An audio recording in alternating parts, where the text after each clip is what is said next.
Buenas noches, ingeniero. Mi nombre es Maynor Giovanni García Mayán.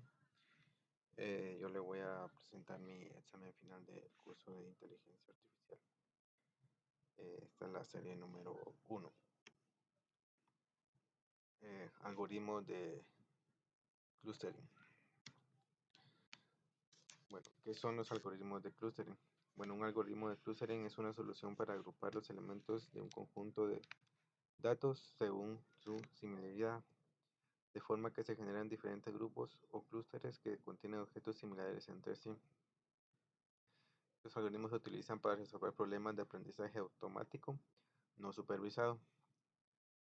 Esto es en lo que los datos no tienen ninguna etiqueta. No podemos saber si hay patrones ocultos en los datos, así que dejamos que el algoritmo encuentre todas las conexiones que pueda. Estos algoritmos tienen múltiples usos, como encontrar los patrones climáticos de una región, agrupar artículos o noticias por temas o descubrir zonas de altas tasas de criminalidad.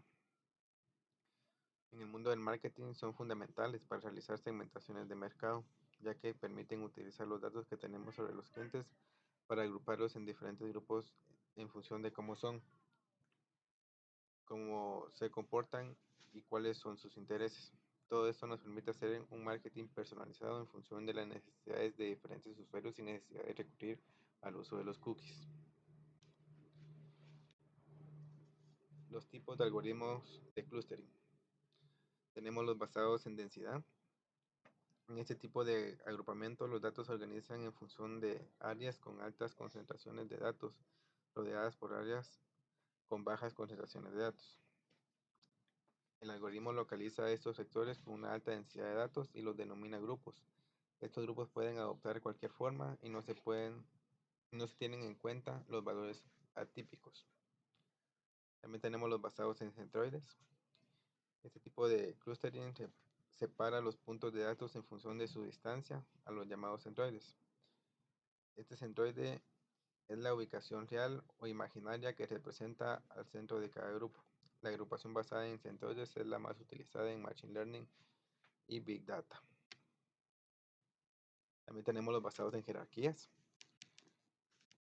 Pues estos consisten en crear un árbol de grupos que organiza los datos de arriba hacia abajo.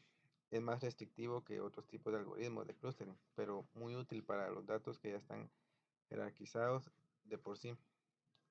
Por ejemplo, los que proceden de algún tipo de taxonomía. También tenemos los basados en la distribución. Eh, Estos están basados en la distribución por parte de identificar un punto central. A medida que un punto de datos se aleja de este centro, la probabilidad de que forme parte del mismo grupo disminuye. Se considera que todos los puntos de datos forman parte de un grupo en función de la probabilidad que un punto pertenezca a un grupo determinado. Este resulta muy útil cuando tenemos la idea de priorizar de cuál puede ser la distribución de datos. ¿Qué aplicaciones tiene en la vida real? Bueno, en el ámbito empresarial, la aplicación por excelencia del clustering es la segmentación. Los algoritmos de clustering se utilizan para agrupar en base de datos los clientes en distintos segmentos con características, intereses o comportamientos similares, de manera que les puedan ofrecer productos y servicios personalizados según sus necesidades e intereses.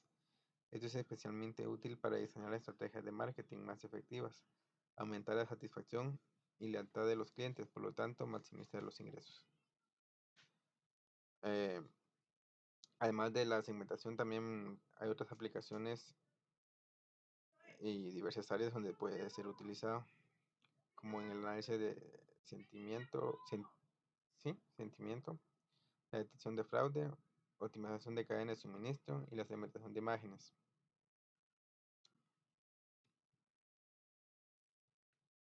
¿Cómo funciona? Actualmente existen algoritmos de clustering, cada uno de sus fortalezas y debilidades. Como hemos visto en el apartado anterior, la segmentación de clientes es una de las aplicaciones más utilizadas.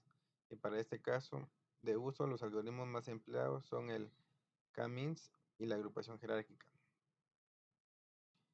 Bueno, el K-means es el método más clásico que se emplea para clustering. Divide los datos en grupos K, donde K es un número previamente determinado de los grupos que se quieren crear. Cada grupo se define por un centroide, que es el promedio de todos los objetos del grupo.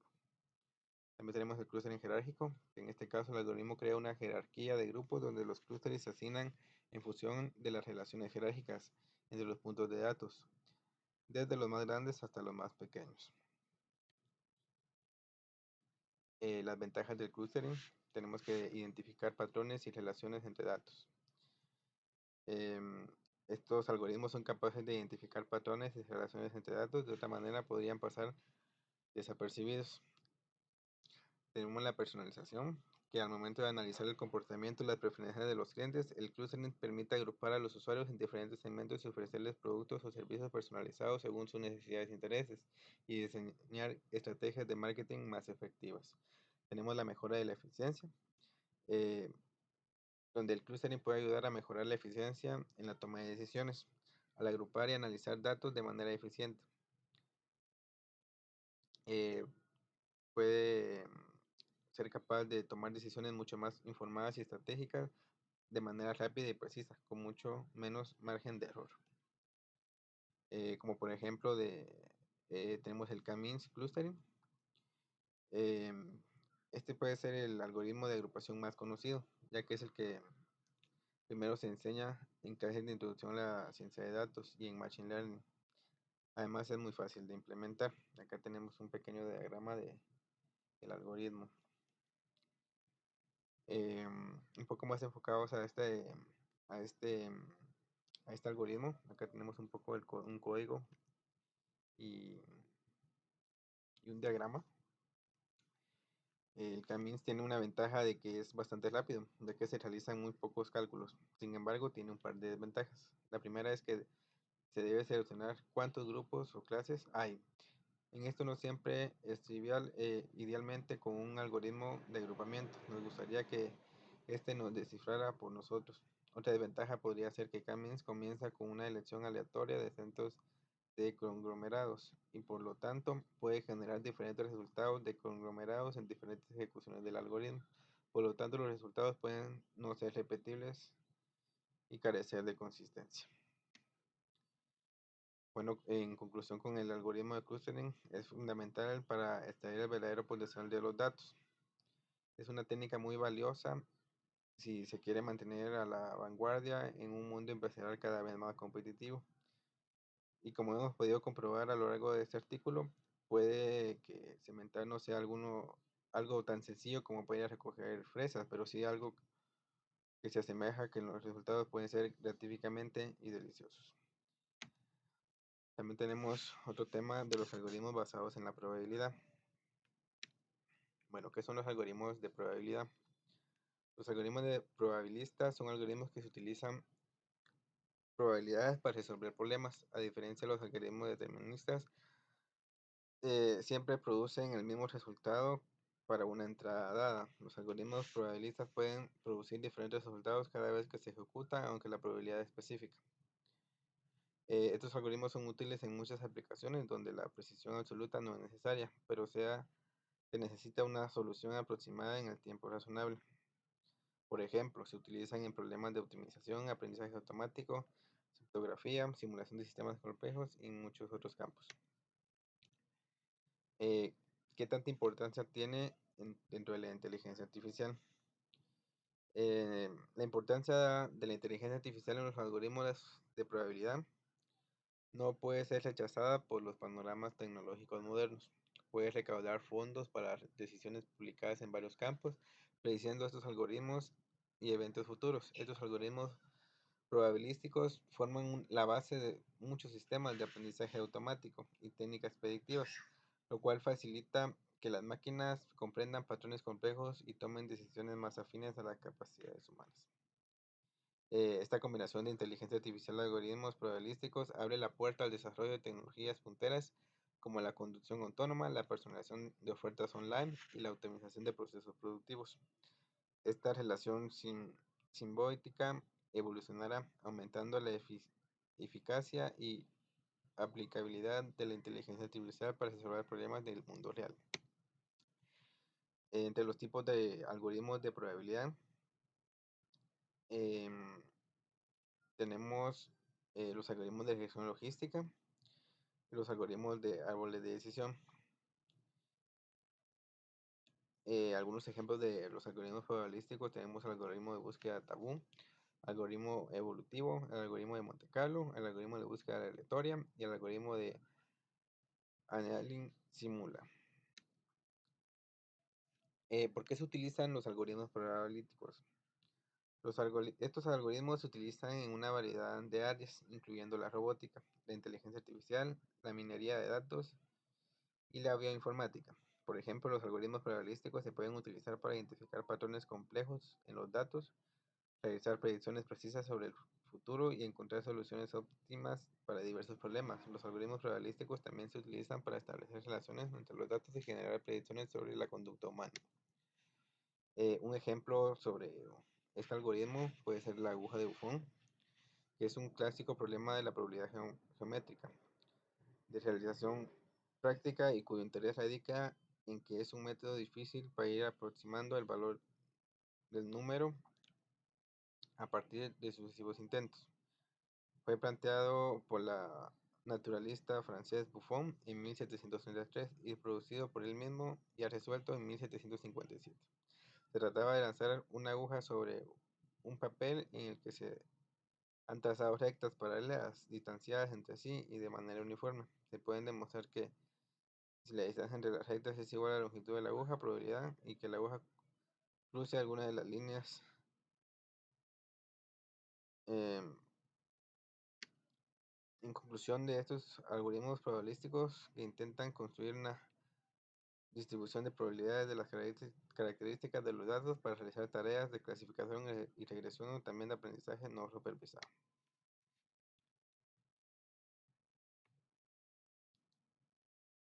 Bueno, acá tenemos la serie número 2 que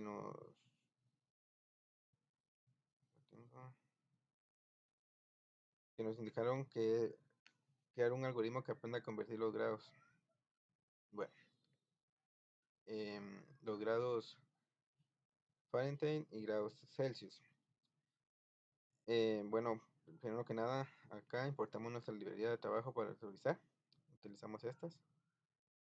Introducimos los datos que se crea un array, un tipo de dato estructurado que permite almacenar el conjunto de datos homogéneo. Acá tenemos los Celsius y los Fahrenheit, nuestro array. Eh, estos son ejemplos de la red que usará para aprender, de modo que no sabemos cuál es la fórmula. Acá nomás imprimimos nuestro arreglo, el cual lo que ingresamos acá está.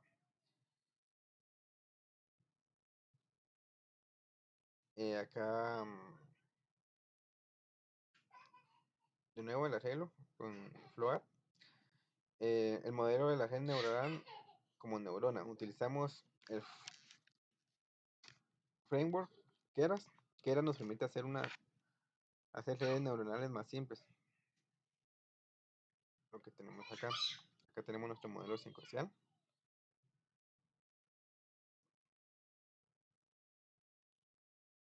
Acá al modelo le indicamos la capa que acabamos de crear. Compilamos el modelo. Se prepara el modelo para ser entrenado. Se utilizan dos propiedades, optimizar y función de pérdida. Optimizador, utilizamos el algoritmo de Adams. Podemos ver que es una búsqueda que permite a la red saber si ajustar como los juegos y sesgos para ir mejorando.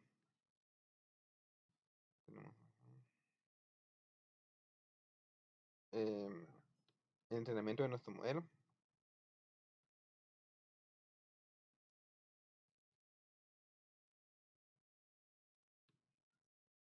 Acá tenemos como resultado la función de pérdida. Nos informa cómo de mal están los resultados en cada vuelta. Tenemos nuestra gráfica. Acá tenemos la predicción del modelo. Hagamos una predicción, el resultado de Fahrenheit. acá nos lo indica. Acá mostramos las variables internas del modelo.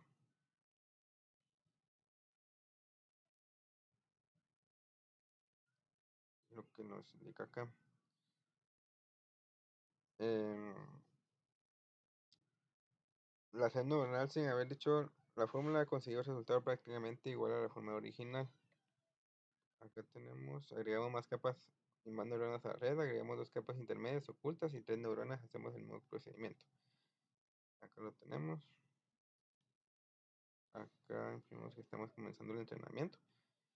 Acá está. Y por último,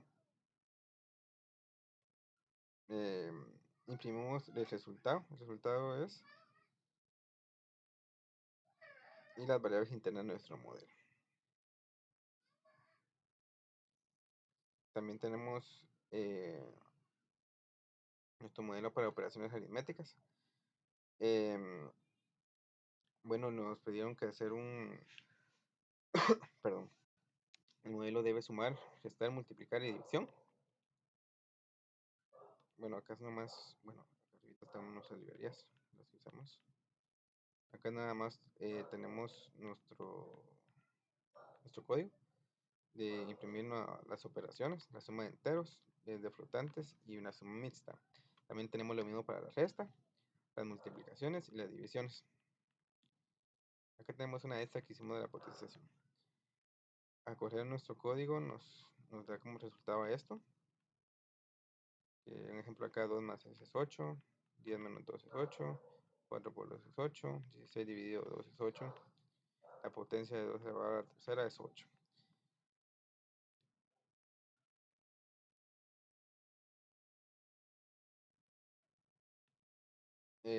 Acá hice algo como, bueno, como los cocientes dividir y el gesto de dividir de 4 por 3 también, el resultado. Y también hice algo sobre las operaciones encadenadas, que es cuando la ley de signos y todo esto, cuando va en paréntesis, según la jerarquía de operaciones. Em, esta operación, primero se opera lo de los paréntesis. Acá tenemos el código y nuestros resultados. Y esto sería todo, muchachos.